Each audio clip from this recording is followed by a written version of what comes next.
സ്തോത്രം 5-ാമത്തെ വാക്യം. നിങ്ങളുടെ നടപ്പ് ദ്രവ്യാഗ്രഹമില്ലാത്തതായിരിക്കട്ടെ, ഉള്ളതുകൊണ്ട് തൃപ്തിപ്പെടുവീൻ. ഞാൻ നിങ്ങളെ ഒരു നാളും കൈവിടുകയില്ല. ഞാൻ നിന്നെ ഒരു നാളും കൈവിടുകയില്ല. അത് ഒരു നാളും എന്നുള്ളത് സ്തോത്രം കുറിച്ചോണം. സ്തോത്രം, ഞാൻ നിന്നെ ഒരു നാളും കൈവിടത്തില്ല. നെവർ നെവർ നെവർ, ഒരു നാളും കൈവിടത്തില്ല. Praise God. അത് ദൈവം നമുക്ക് തന്നിരിക്കുന്ന വാഗ്ദത്തമാണ്.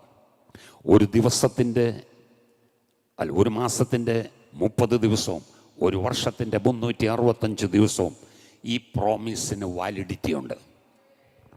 ഹല്ലേലൂയ, സ്തോത്രം. ഇതിൻ്റെ വാലിഡിറ്റി, ഇതിന് എക്സ്പയറി ഡേറ്റ് ഇല്ല.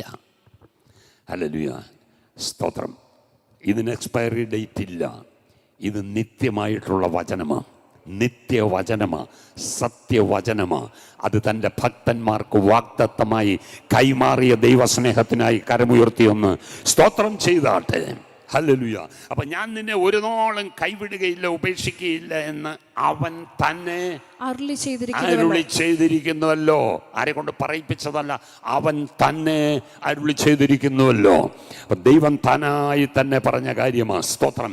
വേദപുസ്തകം ഉൽപ്പത്തി മുതൽ ഇങ്ങോട്ട് പരിശോധിച്ചു കഴിഞ്ഞാൽ ഈ വാക്ക് കൈമാറി കൊടുത്ത ഭക്തന്മാരുടെ ജീവിതം നമ്മളൊന്ന് പരിശോധിച്ചാൽ ആ വാഗ്ദത്തത്തിൻ്റെ വില എത്രമാത്രമെന്ന് മനസ്സിലാക്കുവാൻ കഴിയും.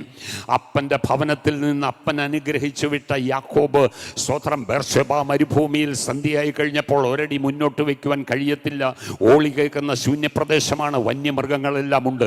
എന്ത് ചെയ്യണമെന്ന് അറിയത്തില്ല. മുന്നോട്ട് പോകാൻ പറ്റത്തില്ല, പിന്നോട്ട് പോകാൻ പറ്റത്തില്ല. നേരം ഇരുട്ടി, ഒരു സ്റ്റെപ്പും വയ്ക്കാൻ പറ്റത്തില്ല. കാല് കല്ലിൽ തട്ടാൻ തുടങ്ങി. ഉടനെ സ്തോത്രം അവിടെ തന്നെ കുത്തിയിരുന്നിട്ട് ഒരു കല്ല് തലയണയായി അവിടെ വെച്ച് അവിടെ കിടന്നുറങ്ങി. സ്തോത്രം. പക്ഷേ അവിടെ ആരിറങ്ങി വന്നു? സ്വർഗത്തിലെ ദൈവം ഇറങ്ങി വന്നു. യാക്കോബ് അറിയാതിരിക്കുമ്പോൾ തന്നെ അവനെ ചുറ്റിപ്പരിപാലിച്ചു. മരുഭൂമിയിൽ ഓളി കേൾക്കുന്ന ശൂന്യപ്രദേശത്ത് ഞാൻ അവനെ കണ്ടു, കൺമണി പോലെ അവനെ ചുറ്റിപ്പരിപാലിച്ചു.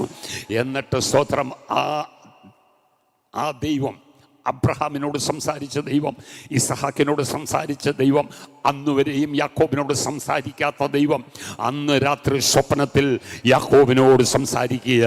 എന്നിട്ട് പറയുകയാണ്, ഞാൻ നിന്റെ പിതാവായിരിക്കുന്ന അബ്രഹാമിൻ്റെയും നിന്റെ പിതാവായിരിക്കുന്ന ഇസഹാക്കിൻ്റെയും ദൈവമാകുന്നു. ഓ, എത്ര നല്ല ഒരു ടെസ്റ്റിമണിയാണ് പിതാക്കന്മാരെ കുറിച്ച് പറഞ്ഞത്.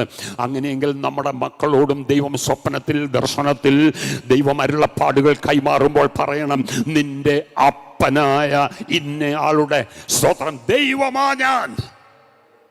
അതുപോലൊരു സാക്ഷ്യം മക്കളുടെ മുമ്പിൽ കൊടുക്കത്തക്കവണ്ണം ഭക്തിയുള്ള ഒരു ജീവിതം നയിക്കുവാൻ ആഗ്രഹിക്കുന്നവർ മാത്രമൊന്ന് കരമുയർത്തി ദൈവത്തിനൊന്ന് സ്തോത്രം ചെയ്താൽ